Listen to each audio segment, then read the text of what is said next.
এসেছি মুজিববাদের যে স্থাপনা আছে সেটা আমরা ভেঙে দিতে এসেছি। আমরা স্পষ্ট ভাষায় বলতে চাই আমাদের এই জুলাইয়ের নতুন এই বাংলাদেশে কোনো মুজিববাদের কোনো ঠাঁই হবে না।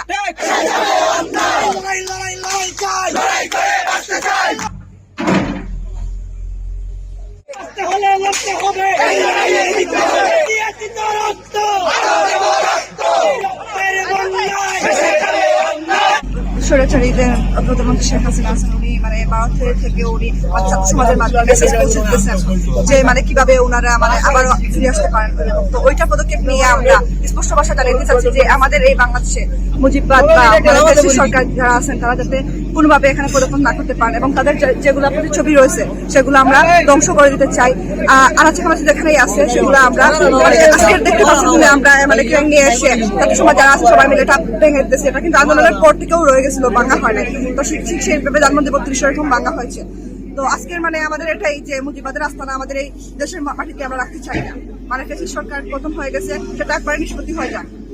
কর্মসূচি ছিল, আপনারা জানেন যে গতকালকে নিষিদ্ধ সংগঠন ছাত্রলীগের পেজ থেকে বলা হয়েছিল যে খুনি হাসিনা সে নাকি পুনরায় ছাত্র জনতার বিপক্ষে একটি ঘোষণা দিতে চায়।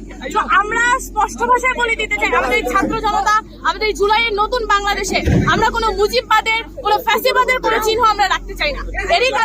এরই পরিপ্রেক্ষিতে আমরা আজকে হচ্ছে এই যে বুলডোজার মিছিল এটা নিয়ে হচ্ছে আমরা এখানে জেলা প্রশাসকের কার্যালয়ে যে মুজিবের যে মুরালটা ছিল সেটা আমরা ভাঙছি। আজকে আমাদের কর্মসূচি এটার মাধ্যমে সমাপ্ত হবে।